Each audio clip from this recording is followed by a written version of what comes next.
Okay, so we finished the bike ride and we've managed to do just 60 k's today. I ran over a dead snake. That was officially probably one of my worst things. I hate snakes.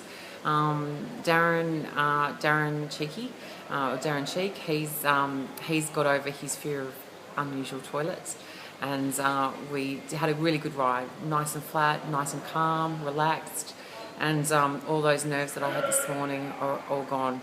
So tomorrow 120, a little bit more, but we should be fine. It's been a good day, and now just going off to the markets for dinner.